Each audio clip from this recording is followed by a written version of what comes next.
Abre a tua Bíblia em 2 Timóteo, capítulo 4. Eu vou ler os versos de 4 a 8. Esse é o texto base de uma conversa que eu quero ter com você. Nessa noite, projeta apenas o texto bíblico, por favor. 2 Timóteo 4, de 6 a 8, tá bom?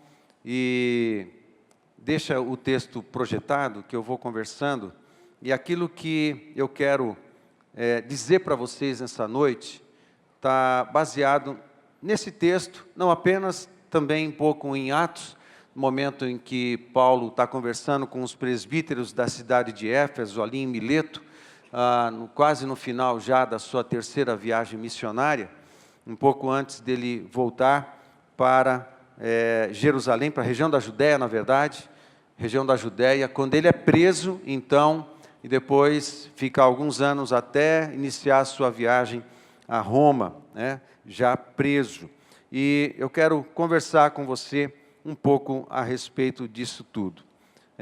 Mas vamos ler o texto, e depois eu vou pintando um quadro do contexto, para depois dizer para você o que está em nosso coração. Vamos lá.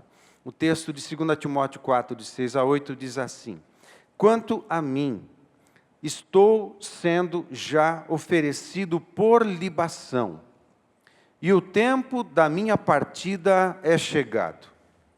Combati o bom combate, completei a carreira, guardei a fé.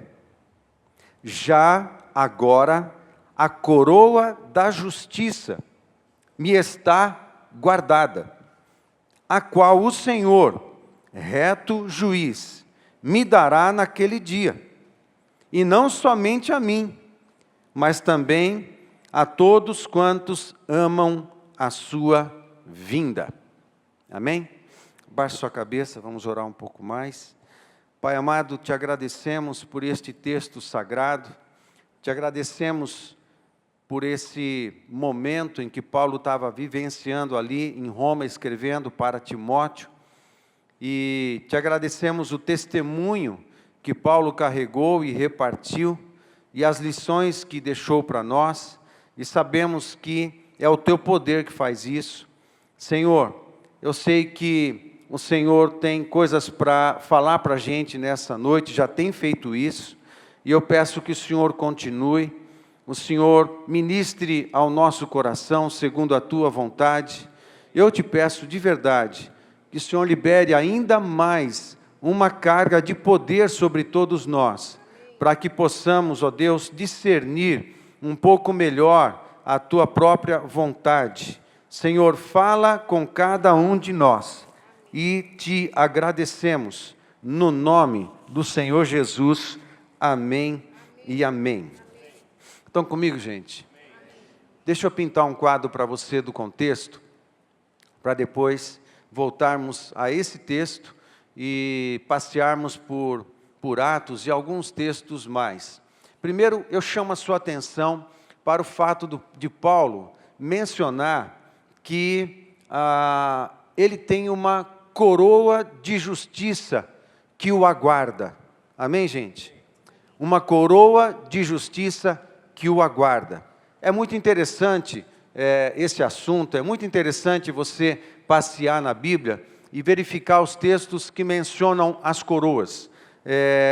Quando você faz isso, você encontra, assim, classicamente, pelo menos 5 tipos de coroas diferentes que os cristãos podem receber ou receberão, ok? E tem diferenças, ok? De coroa para coroa. As 5 coroas são mencionadas, a maioria delas, por Paulo, 3 por Paulo, 1 por Pedro e 1 por João em Apocalipse.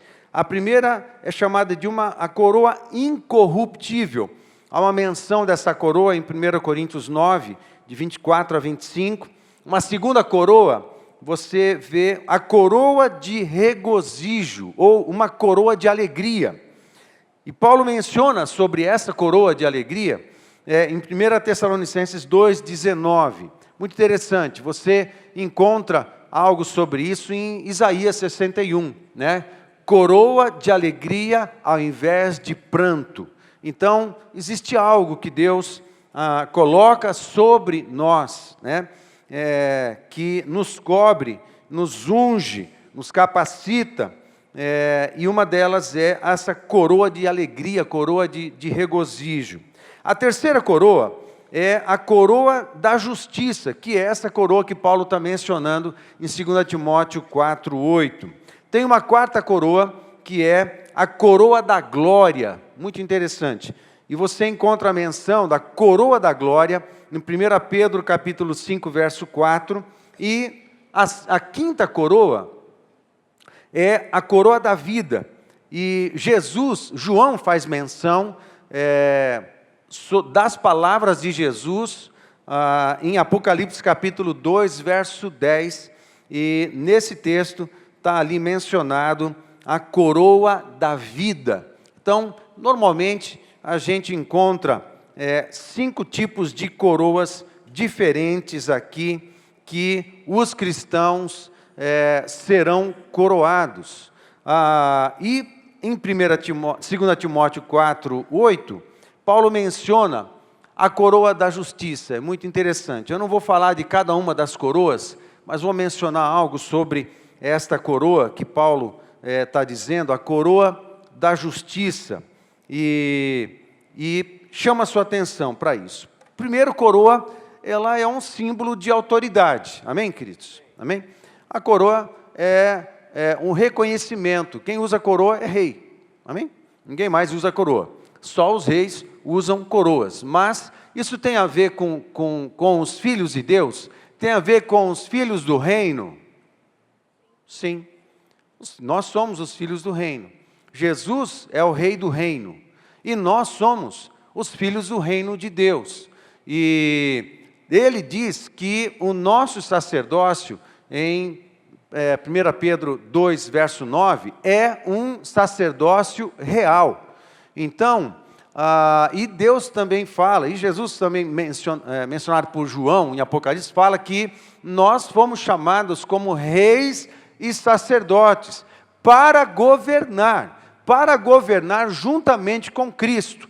E isso tem a ver também, você linka com a criação, quando Deus cria Adão e Eva para governar como corregentes de Deus. Eles não fariam aquilo que bem quisesse, bem pensasse, bem desejasse, não. Jesus, ou Deus, é o grande governador de todo o universo, e no planeta Terra, neste lugar onde Deus cria um jardim e coloca um casal ali, dá a missão para este casal de governar como um corregente de Deus sobre este lugar, sobre este planeta, sobre essa esfera do universo, sobre essa dimensão do universo, como um agente de Deus. Então, Deus foi criado já com a missão de governar. Amém, gente? Perdão, eu falei Deus, né? Deus é governador, governo. Ele é o Criador e o governo está sobre os seus ombros, né? O texto fala sobre o próprio Jesus. Ele criou a raça humana para governar sobre a criação, sobre as coisas que Deus fez, e o cuidado do jardim tem a ver com governar. Você não governa se você não cuida. Amém? A autoridade do governo está associado ao cuidado. Isso funciona para o marido, que a Bíblia diz que tem autoridade sobre a esposa e tem autoridade sobre a família. Mas a autoridade do marido é endossada pelo cuidado. Se ele não cuida, ele não tem a autoridade. Legalmente, ele até pode mencionar isso, lembrar disso, dizer isso, mas a autoridade é diferente do status. Você pode até ter um status em determinado lugar, em casa, na empresa, num departamento, na cidade.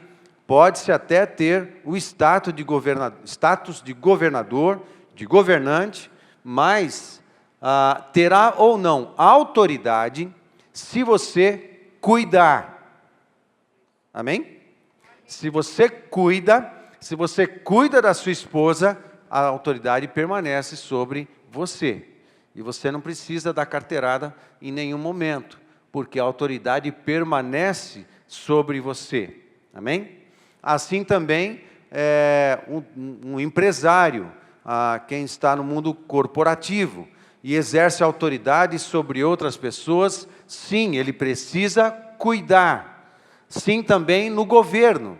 Quem está no governo precisa cuidar de pessoas. Então, o cuidado para com as pessoas, o cuidado para com os munícipes, é que reveste essas pessoas de governo de autoridade. E assim, essa autoridade, ela pode ser vista e é endossada e é respeitada, porque ele cuida. Quando não cuida, a sua autoridade é cancelada. Amém? Por isso, voltando para uma questão de família, né, algo que nós já mencionamos e mencionamos tantas vezes, não adianta o marido, bater no peito e falar assim, eu sou o homem da casa, né, porque não funciona desse jeito, né? Sim, nós temos a liderança da casa, nós temos a liderança da família. Sim, há uma autoridade sobre nós e um papel a ser cumprido por cada um de nós.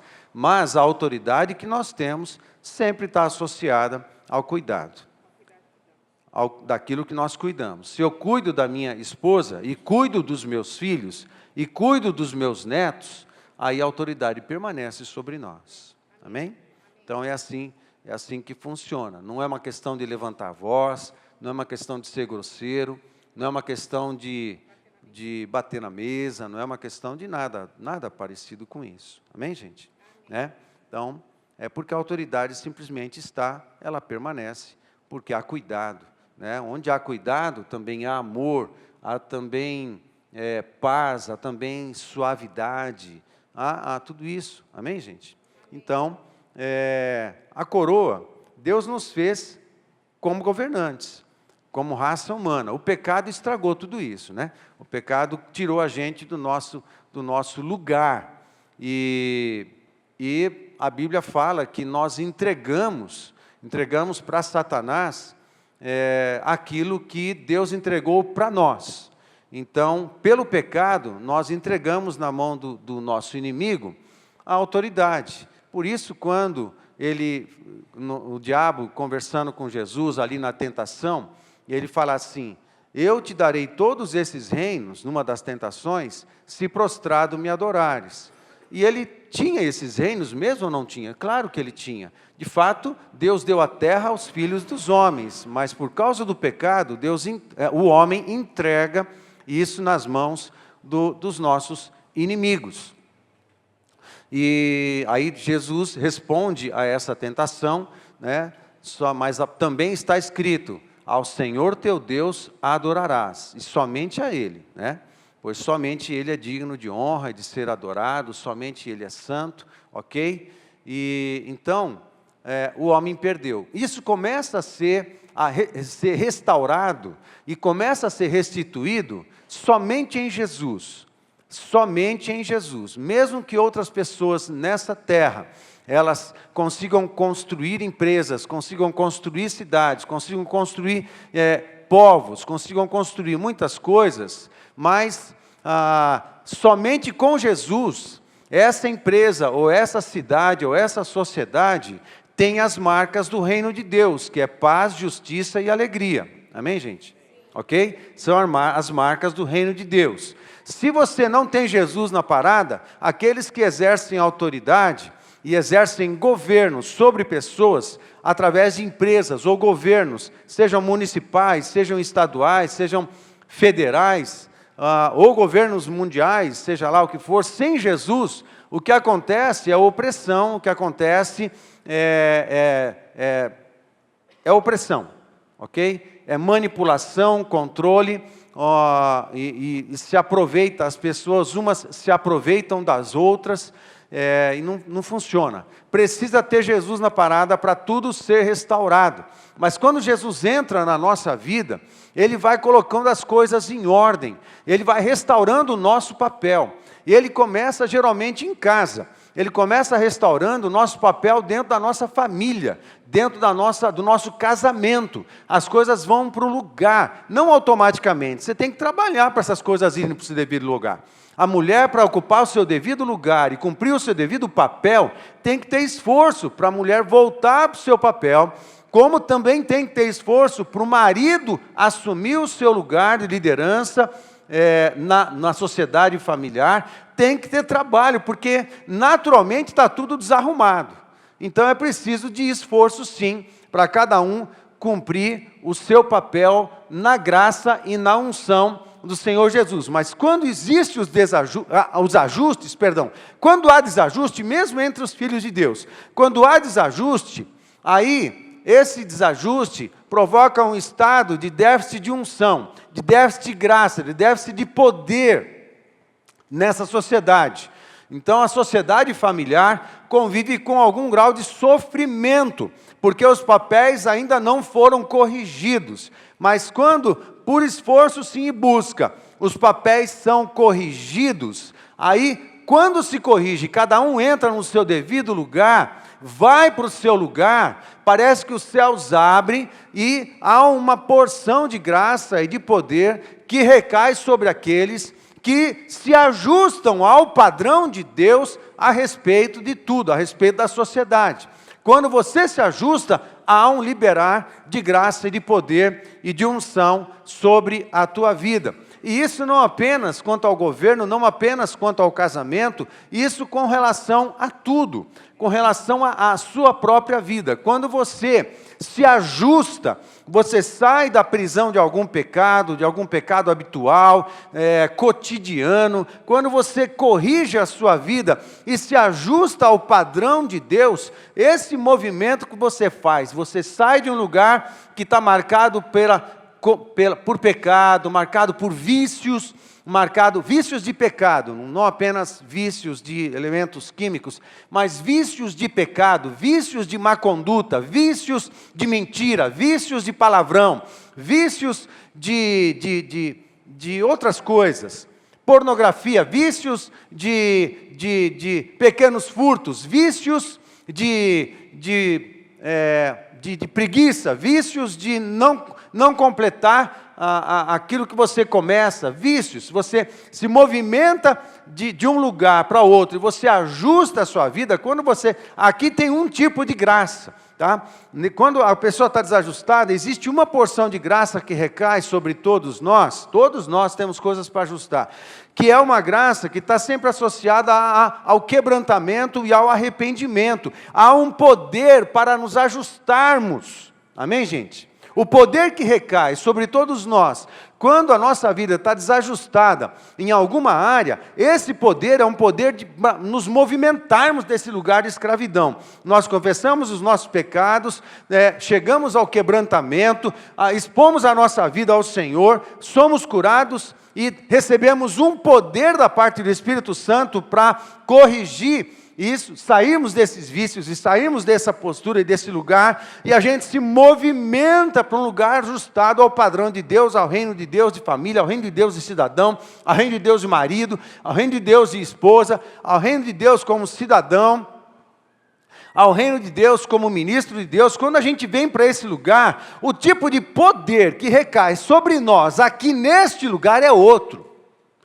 Continua caindo? Claro que sim, a gente sempre precisa se arrepender de alguma coisa, se quebrantar por alguma coisa a mais, isso é constante, mas quando você ajusta a sua vida, a sua conduta, a tua missão, o propósito da sua vida ao padrão de Deus, aqui, as graças que recaem sobre você, aquelas continuam recaindo sobre você, mas aqui acrescenta-se graça relacionada a poder de realização, sabedoria, capacitação para realizar as coisas que têm a ver com o primeiro chamado da raça humana, que era para governar. Amém? Amém? Ok? Então, a gente recebe sim uma porção de graça aqui para a gente se ajustar. Mas quando a gente se ajusta, aí começamos a receber uma porção generosa de graça, de poder, para a gente poder realizar, para a gente poder fazer as coisas segundo a vontade de Deus. Amém, gente? Amém. Ok? Então, isso é muito importante. Entenda, por favor. Olha aqui para mim. Às vezes, a gente está com a vida desajustada em algumas coisas, né? E a gente fica clamando a Deus por poder, por graça, por presença, por unção, por manifestação, por milagres e tudo mais. E elas recaem sobre nós. Mas tem um hino antigo que a gente cantava, que era gotas somente nós temos. Como é que canta isso, Vanderlei? Como é que era esse hino? Gotas somente nós temos, chuvas rogamos a Deus. Tem um lugar que o crente vive, às vezes, que ele convive com o gotejar de muitos das graças e dos poderes do Senhor. Amém? Estão entendendo? Entendendo? Se ele, às vezes a gente fica esperando muito de Deus, e Deus fica esperando muito de nós. Ok, gente? Estão comigo? Amém? A gente espera muito de Deus. Mas deixa eu dizer para você uma coisa. Deus espera muito de você também. Amém? Aí, nesse lugar, a gente precisa saber que quando vem quebrantamento, quando vem arrependimento, vem instrução, vem orientação de Deus, eu preciso me movimentar. Amado, lembra que no começo do culto a gente estava cantando se o rio nasce no monte, eu subirei. Amém? Olha, a vida cristã, você não pense que você consegue crescer e amadurecer na vida cristã sem muito esforço. Tem esforço. O crescimento, ele não é automático, não é automático. Ele não acontece por acaso, não. Crescimento e maturidade cristã, e as experiências que você tem com o poder de Deus e com a unção de Deus, não acontece sem nada, a custo zero. Não acontece. Vai acontecendo? Não vai acontecendo. Você tem que estar disposto, você tem que buscar, você tem que dedicar tempo, você tem que tomar decisões. Sim, você tem que subir a montanha.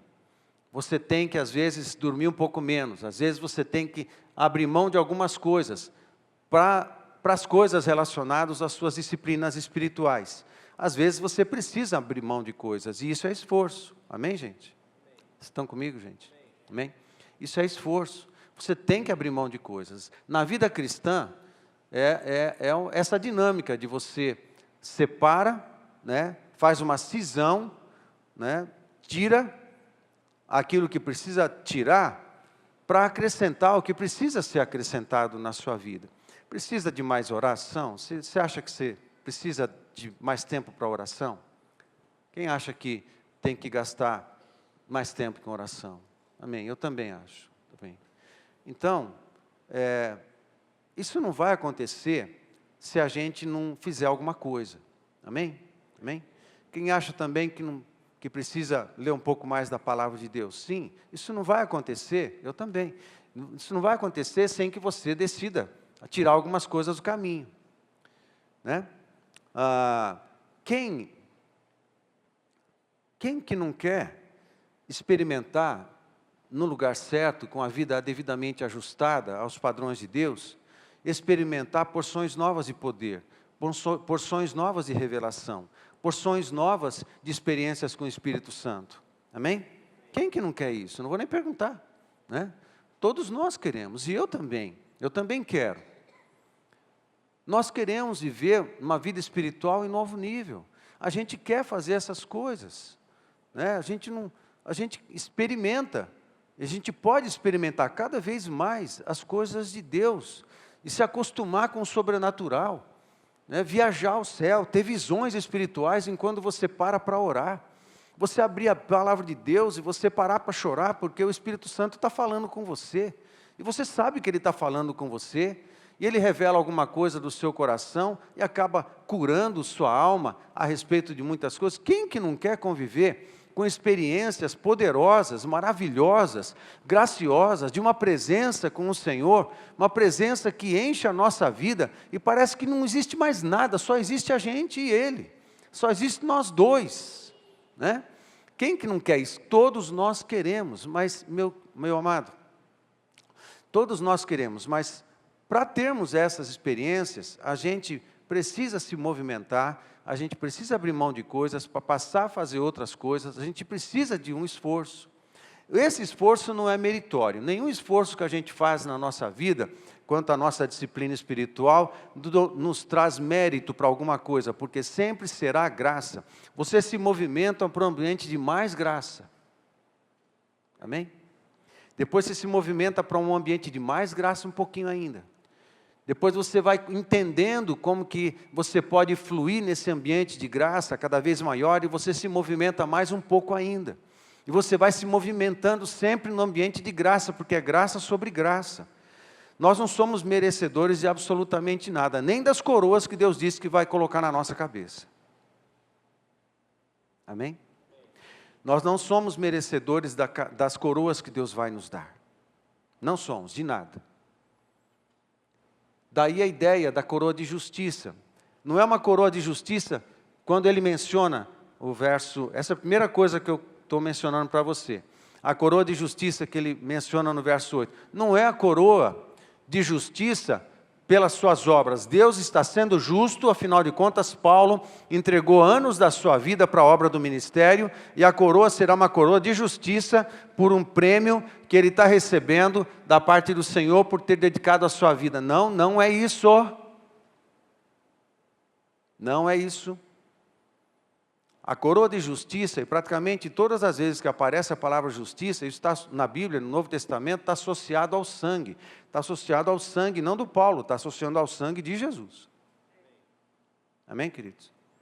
É uma coroa de justiça porque ele conseguiu ser um agente da palavra de justiça. Ele conseguiu servir ao Senhor com uma pregação, uma mensagem de justiça que justificava as pessoas quando elas aceitavam a graça redentora da parte do nosso Senhor Jesus Cristo. Ele passou a ser um propagador da justiça de Deus, que acontece e é satisfeita na pessoa do Senhor Jesus Cristo, no sacrifício da cruz do Calvário. Amém, gente? Essa é a mensagem. A justiça não é para com Paulo, a justiça é para com Cristo. Mas aí, Jesus fala que Ele vai colocar a gente do lado dEle, e Ele é o rei e o sacerdote, o sumo sacerdote, mas Ele vai nos dar o prazer de servir com o rei e sacerdote a partir dEle. Aí Ele é que nos dá coroas. Ele nos dá autoridade, mas também nos dá prêmios. Também a coroa tem a ideia de prêmio também. Também tem. Mas nunca de mérito. Porque Jesus está repartindo o que é dele conosco, e de graça. Eita! Eita, Jesus! Ele está repartindo o que é dele. E só ele tem o mérito. Amém? Então, a coroa de justiça. Muito bem. Aí o apóstolo Paulo, ele está... Vocês estão comigo? Ok?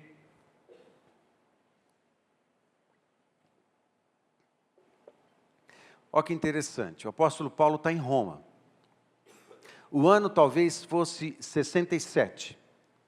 Ele está preso na sua segunda prisão em Roma. E essa carta foi escrita a Timóteo, e Timóteo nessa época era pastor da cidade de Éfeso. Uma cidade em que ele passou para evangelizar meio que rapidamente na segunda viagem missionária, mas na terceira viagem missionária, ele gastou pelo menos uns uns 2 a 3 anos da sua quarta viagem missionária, que durou de 4 a 4 anos e meio, não dá para ter tanta certeza, mas de 4 a 4 anos e meio, quase 3 anos, ele gastou só na cidade de Éfeso. E nasceu uma grande igreja ali na cidade de Éfeso, uma cidade que tinha muita guerra espiritual, havia muita idolatria, e Paulo dedicou muito tempo da sua vida, principalmente da sua terceira viagem missionária, para a edificação dos irmãos que estavam em Éfeso. Quando ele segue viagem, Timóteo estava com ele. Timóteo estava com ele desde da primeira viagem missionária, e ele virou um discípulo, um aluno do apóstolo Paulo, e Paulo não andava sozinho nunca, ele tinha uma equipe de discípulos que andavam com ele e ajudavam ele nos trabalhos missionários, e nessa terceira viagem missionária, Timóteo provavelmente passou com ele lá, esse período, e ele se movimenta, depois que ele sai de Éfeso, na última parte da terceira viagem missionária, ele vai para a região da Macedônia, que já é a Europa. Éfeso fica na região da Turquia, e ele vai para a Macedônia. Na Macedônia tinha Filipos, tinha Tessalônica, tinha Corinto, tinha Atenas ali, mas Atenas não tinha igreja. Mas tinha igreja em Corinto, em Tessalônica e em Filipos. E Paulo vai visitar os irmãos que estão dentro da região da Macedônia, que já é Europa, e nesse interim, ele envia Timóteo para pastorear a igreja de Éfeso.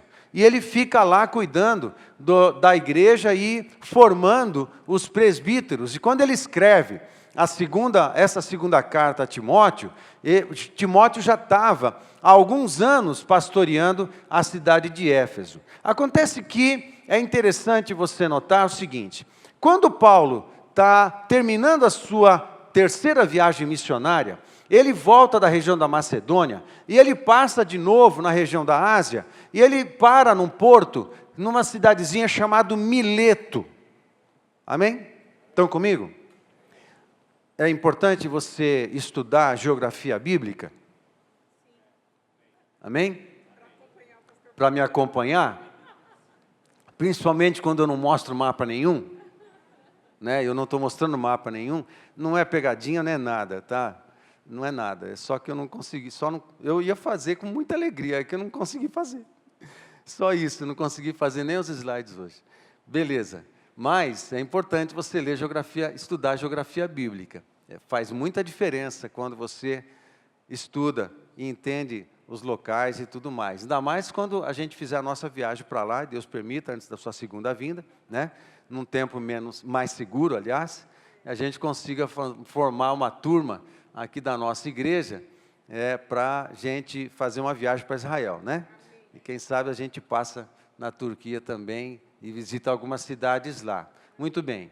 Aí Mileto ficava era um pequeno vilarejo, no primeiro século, que ficava às margens do mar Egeu, bem próximo da cidade de Éfeso, onde é Éfeso hoje. Talvez ele parou numa praia onde tem um alagado assim, tem um rio que desemboca no mar Egeu, que sai de alguns quilômetros, 150 quilômetros para o interior da Turquia, e que desemboca ao norte da cidade de Éfeso. E Paulo para nesse lugarzinho, que chamava Mileto, e chama os presbíteros de Éfeso. Os presbíteros andaram alguns quilômetros até chegar em Mileto para encontrar Paulo e conversar com ele. Então eles saíram da cidade de Éfeso, caminharam talvez entre 6 e 10 quilômetros até chegar ali na cidadezinha, no vilarejo de Mileto. Era um vilarejo, mas era importante, porque tinha porto, então o comércio era forte. Mesmo assim, era uma região muito, muito pequena. E os presbíteros se reúnem com Paulo ali no final da terceira viagem missionária. Ele nem conseguiu entrar em Éfeso, porque ele ia seguir viagem até a Judéia de volta, estava voltando. E ele se encontra com os presbíteros da cidade de Éfeso, eram discípulos dele, era uma galera que estava lá, estava lá cuidando do povo de Deus, da cidade e tudo mais. E quando você encontra, quando você vai para Atos capítulo 20, Paulo está nessa cidade, nesse vilarejo de Mileto, conversando com os presbíteros. E ele tem um papo muito interessante com os presbíteros, e o papo está em todo o capítulo 20, mas eu quero ler a partir do verso 22 até o verso 28, que diz assim, ele está conversando com a galera, e fala assim, explicando muitas coisas do tempo em que ele esteve trabalhando com eles, mas que ele não poderia ir mais para Éfeso, porque Deus estava dizendo para ele ir para a Judéia, e Deus não tinha dado detalhes do que aconteceria na Judéia, o fato que ele seria preso, né? Mas ele sabia que eles não veria mais ninguém da cidade de Éfeso, desses presbíteros. Então, ele está conversando no verso 22 o seguinte, e agora, constrangido em meu espírito, vou para Jerusalém, não sabendo o que ali me acontecerá, senão que o Espírito Santo, de cidade em cidade, me assegura que me esperam cadeias e tribulações. Ok, amados? Amém, gente? Preste atenção nessa consciência que o apóstolo Paulo tinha. Ele estava fazendo a vontade de Deus. E Deus disse para ele, olha, segue aqui na minha vontade, vai pregando, faz esse caminho que eu estou orientando você, mas eu já vou te avisando, vai ser difícil, vai ser duro, você vai ser preso, vão bater muito em você, vai sangrar, muita gente vai te abandonar, então você vai passar a solidão, mas segue, porque você está na minha vontade, e então as coisas não serão boas, elas serão difíceis. Amém, gente? E ele seguia com essa convicção.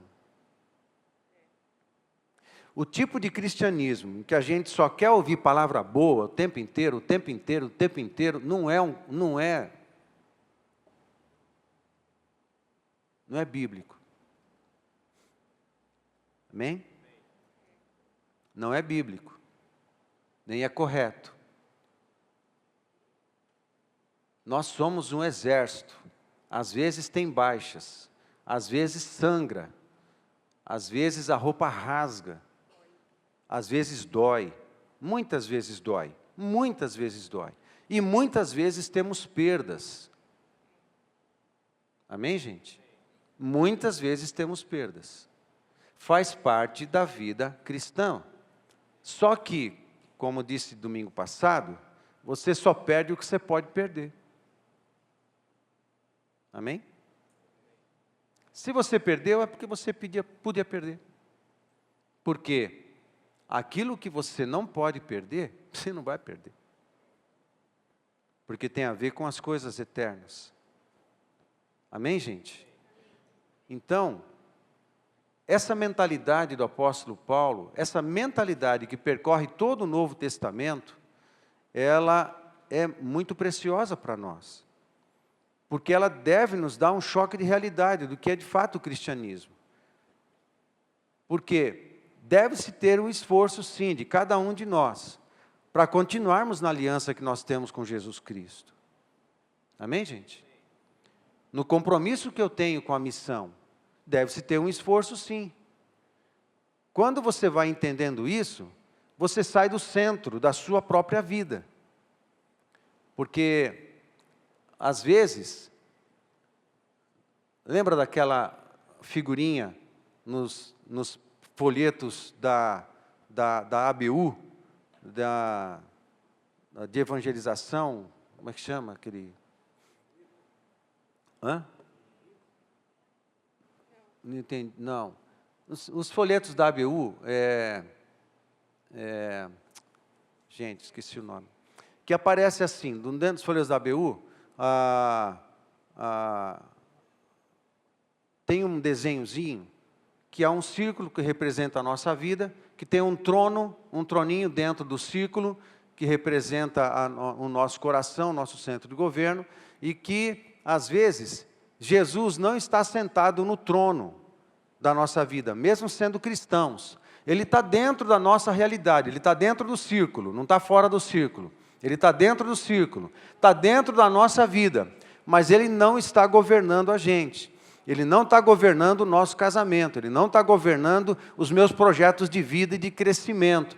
Ele não está governando os meus sonhos, Ele não está governando o destino da minha vida e da minha família. Ele não está governando, né, o chamado missional ou missionário que a minha casa tem, que o ministério da minha família tem. Ele não está no centro, Ele está no entorno da minha vida, mas quem está sentado no trono sou eu mesmo. Então você vem para a igreja achando que você que tem que receber, você vem para se fortalecer, para continuar vivendo a sua própria vida. Você vem para se abastecer, para continuar fazendo aquilo que você bem quer, com o que você tem, e continuar se sentindo bem com tudo que está em volta de você mesmo, e dos seus afazeres, da sua própria agenda. Aí você vai numa célula, com a intenção de ser reabastecido, abençoado, ouvir palavras de fortalecimento, para depois voltar e continuar vivendo do seu jeitão. E parece que tudo gira em torno de você ser fortalecido para estar bem, para se sentir bem, para continuar no estilo da sua vida que você tem. Não tem nada de errado com o estilo da vida que cada um de nós temos, amém, gente? Não tem nada de errado em trabalhar, não tem nada de estudar, de cuidar da casa, de passear, de ir para o mercado, não tem nada de errado com nada disso. A questão não é essa. A questão é se no conjunto de todas essas coisas, você está se movimentando em qual direção?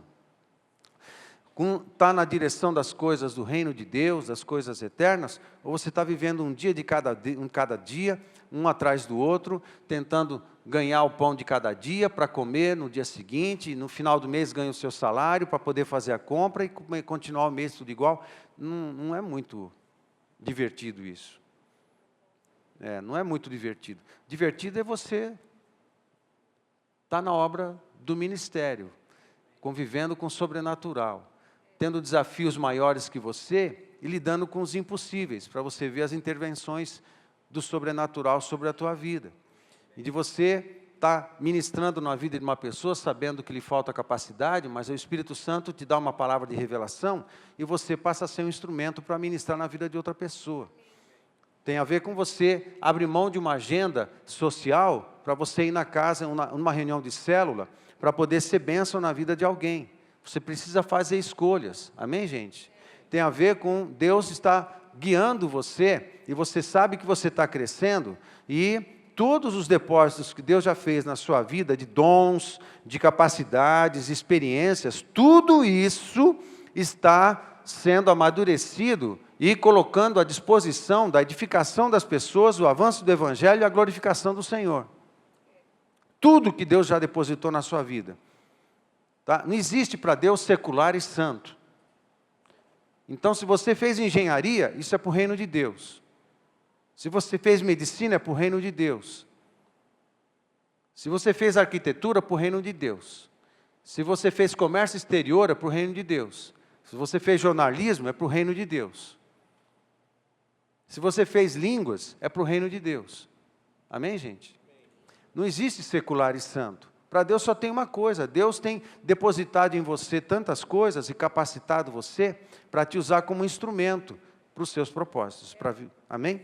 Para edificar pessoas e avançar com o Evangelho e Deus ser glorificado na sua vida, na sua família, nas suas coisas. Amém? Na sua conduta. É assim que funciona.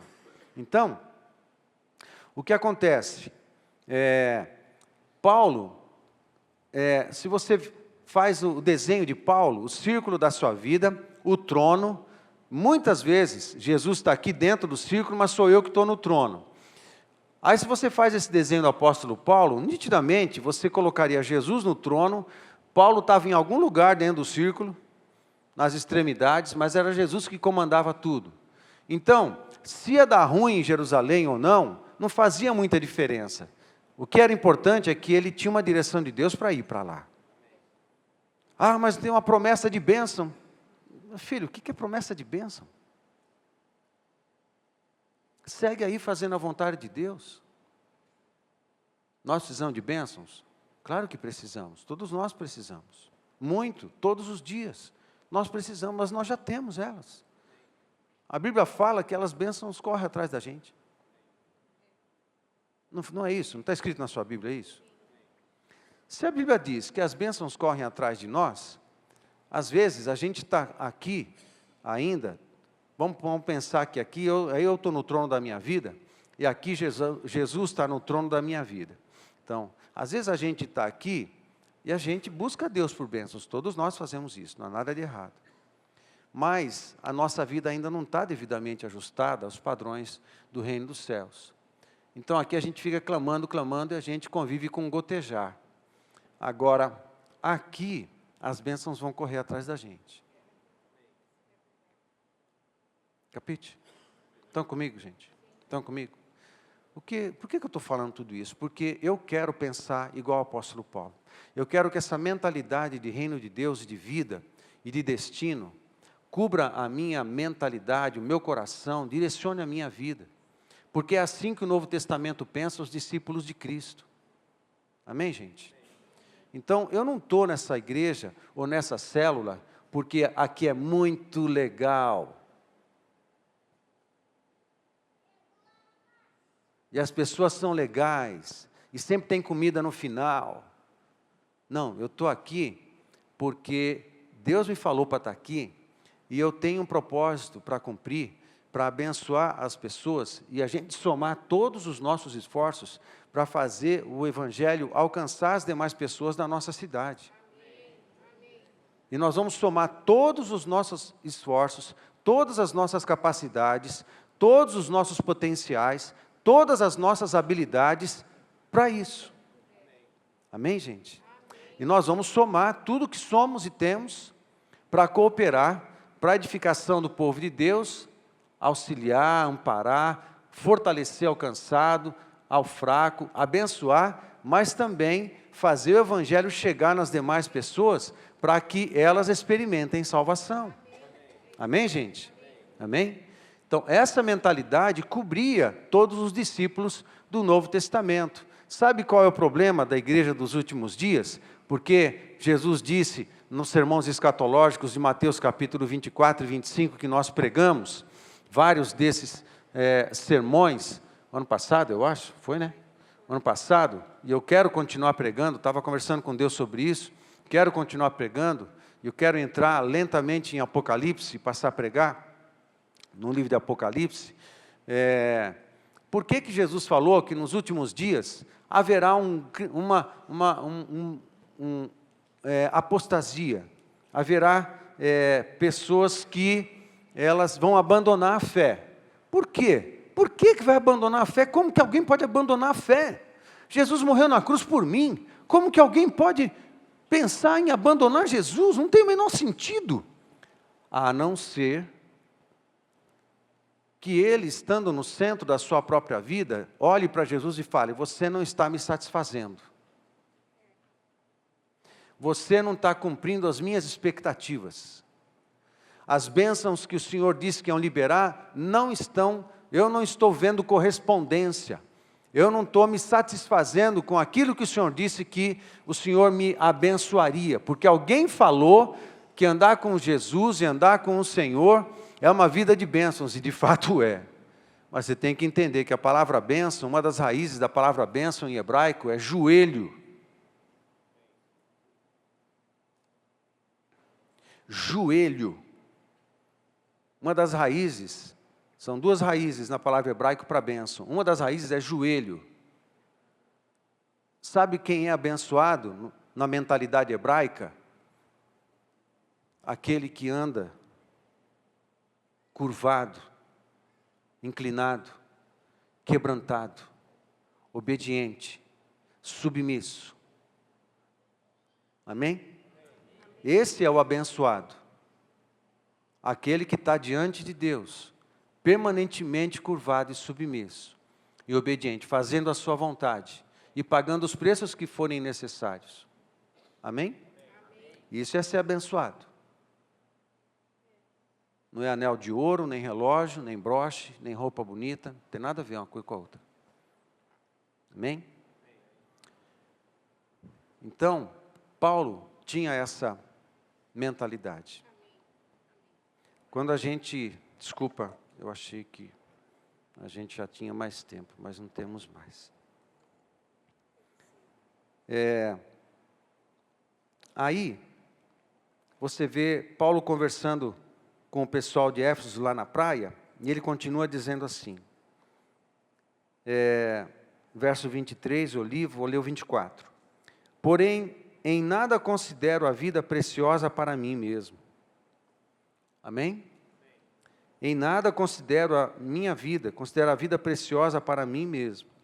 Contanto que, amém, gente? Contanto que complete a minha carreira e o ministério que recebi do Senhor Jesus para testemunhar o evangelho da graça de Deus. Agora, eu sei que todos vós, em cujo meio passei pregando o reino, não vereis mais o meu rosto. Portanto, eu vos protesto, no dia de hoje, que estou limpo do sangue de todos, porque jamais deixei de vos anunciar todo o desígnio de Deus. Atendei por vós e por todo o rebanho sobre o qual o Espírito Santo vos constituiu bispos, para pastoreardes a igreja de Deus, a qual ele comprou com o seu próprio sangue. Amém?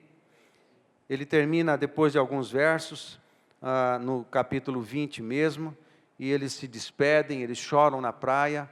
Paulo entra no navio e segue para a região da Judéia. Então, ele vai até Jerusalém. Em Jerusalém, ele é preso e começa aquela aventura toda, de prisão em prisão, até chegar em Roma. Depois ele é solto por 2 anos, mais ou menos, preso novamente, e o ano é 67, quando ele está escrevendo a carta para Timóteo. Muito bem. Para finalizar, deixa eu falar um pouco mais sobre a coroa da justiça. Quando você vai para 1 Tessalonicenses 2,19, você vê o seguinte: pois quem é a nossa esperança? Paulo falando para os crentes de Tessalônica. Vocês estão comigo, gente? Amém? Mais alguns minutos, tá? Por favor. Ele está falando com os crentes de Tessalônica. Pois quem é a nossa esperança, ou alegria, ou coroa, em que exultamos, na presença de nosso Senhor Jesus em sua vida? Não sois vós? Amém? A coroa eram pessoas, eram os discípulos, eram aqueles que ele ministrou, que ele tocou a vida. Esses são a coroa. Amém? Eu honestamente não sei se a nossa coroa, de fato, será de ouro, será de pedras preciosas, aquela que a Bíblia diz que nós teremos da parte do Senhor, e assim como os 24 anciãos, eles tiram as coroas e depositam aos pés do Senhor Jesus, porque Ele é digno. Amém? Ele é digno. Eu honestamente não sei dizer se nós teremos um objeto nas nossas cabeças que represente a nossa realeza, o nosso sacerdócio, a partir da realeza e do sacerdócio de Cristo. Eu não sei se a gente vai ter um objeto na nossa cabeça. Mas em muitos textos do Novo Testamento, essa coroa, que é um símbolo de autoridade, de realeza e de exercício de sacerdócio, são pessoas. Se são pessoas, e eu posso fazer uma figura, e posso pintar uma figura, então a cabeça de Paulo, ele precisa ter um cabeção, para suportar uma baita de uma coroa, que tinha tanta pedra preciosa, que ia precisar de um suporte, para ele suportar o peso dessa coroa, de tanta gente que ele tocou. Os evangelistas gostam de dizer que cada alma é uma pedrinha na nossa coroa. Tem gente que vai precisar ter um cabeção, porque a coroa é muito grande e pesada. É lógico que eu estou brincando, porque é outra coisa, são pessoas. Aí você vai para Zacarias, capítulo 9, verso 16, e você encontra o seguinte: o Senhor seu Deus, naquele dia, os salvará, como ao rebanho do seu povo, porque eles são pedras de uma coroa, e resplandecem na terra dele. As pessoas são pedras de uma coroa. E você vai para Filipenses 4:1, diz assim: portanto, meus irmãos, amados e muito saudosos, minha alegria e coroa. As pessoas. Amém? Sim, amados, permanecei deste modo firmes no Senhor. Parece que as coroas, elas são feitas de gente. E Paulo fala que vai receber uma coroa de justiça. Talvez algum símbolo que manifeste as pessoas todas que ouviram a mensagem da justiça de Deus e da justificação no sangue do Senhor Jesus Cristo, se abriram e foram tocadas e transformadas e foram tornadas justas pelo poder justificador do sangue de Jesus. Talvez essa seja a coroa de justiça do apóstolo Paulo. Amém? Muito bem. A nossa coroa, a nossa autoridade, eu comecei a mensagem falando que tem a ver com cuidado, não tem? Aí eu finalizo como eu comecei. A nossa coroa e a nossa autoridade é feita de gente, que a gente cuida.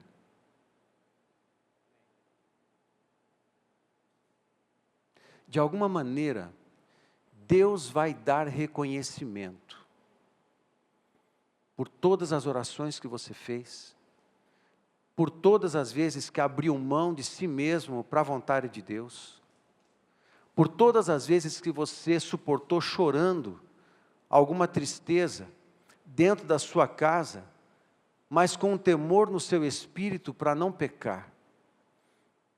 De alguma maneira, o Senhor dará reconhecimento e honra àqueles que abriram mão das suas vidas para seguir em obediência ao Senhor irrestritamente. De alguma forma, haverá um reconhecimento sobre nós, por todas as vezes que eu decidi amar, ao invés de odiar, que eu decidi perdoar, ao invés de revidar, que eu decidi servir, ao invés de ser servido, que eu decidi entregar, ao invés de solicitar, de pedir, que eu resolvi cuidar, ao invés de ser cuidado,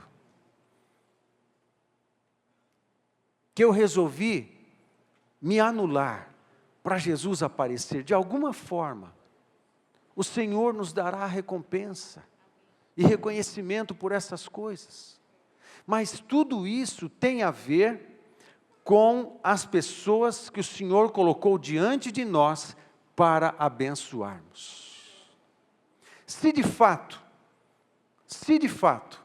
as pessoas são pedras na nossa coroa, e se de fato a nossa coroa é feita de gente, qual é o tamanho da sua coroa? Quantas pedras tem?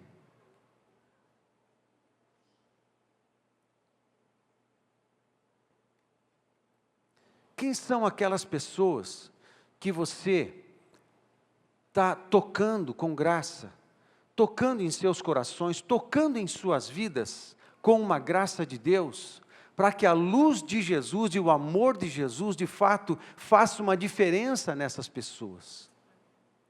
Quais são essas pessoas? Onde elas estão? Quais foram as pessoas no último mês que eu e você, nós, paramos para liberar uma palavra de bênção, de esperança, e mencionar Jesus, e falar de como Jesus nos ampara, nos fortalece, de como a nossa vida está direcionada para Ele, e quando Jesus entrou na nossa vida, a mudança que foi, a transformação que aconteceu. E o dia que você quiser, eu te falo mais sobre isso. E conto o meu testemunho para você. Quantas pessoas, no último mês, a gente semeou o Evangelho com um abraço, com um presente gratuito, com um sorriso, com uma expressão de afeto, uma expressão de honestidade, uma oração. Onde estão essas pessoas? Onde estão as pedras? As pedras que vão compor a coroa da nossa vida, a nossa coroa de justiça. Onde estão? Se hoje você pudesse escrever, quais os nomes que você colocaria? Os nomes de cada uma das pedras. Essa palavra, ela não tem o propósito de colocar um peso no seu coração. Mas, em segundo lugar, esta palavra tem o propósito de pôr um peso no seu coração. Mas um peso santo. Um peso que tem a ver com a necessidade da gente corrigir a nossa mentalidade. Um peso que tem a ver com a necessidade da gente sair do trono e deixar Jesus entronizado dentro de nós. Tem a ver com a necessidade de nós ajustarmos a nossa vida para esse lugar aqui, um lugar em que eu vou aprendendo a conviver cada vez mais com o sobrenatural de Deus, com a oração, com a intimidade do céu, com a intimidade do coração de Deus, com a intimidade e o poder das suas vontades, onde as bênçãos correm atrás de mim, eu não preciso fazer muito esforço para isso. Eu quero que isso aconteça. Um peso para que a gente saia do centro e Jesus entre no centro. Amém, queridos? Um peso em cada um de nós, para que, quando Jesus voltar na sua segunda vinda, e muitas congregações pelo mundo afora, contabilizar muitos abandonos, muitas apostasias, a gente não. Espera aí, eu sabia da nossa aliança com Jesus. Eu sei que tem preço a pagar. Isso não é coisa para molenga, é reino de Deus. A gente vai para as cabeças, a gente segue firme, e a gente abre mão de coisas, e mesmo que o Espírito Santo fala para ir para um lugar, a gente vai. Mesmo se não for tão confortável. Amém, gente? É assim a vida cristã. Mas a gente convive com poder, com graça, com presença, com unção, com capacitação, poder sobrenatural, com milagres, e tudo isso. Assim como com Paulo acontecia. Os diáconos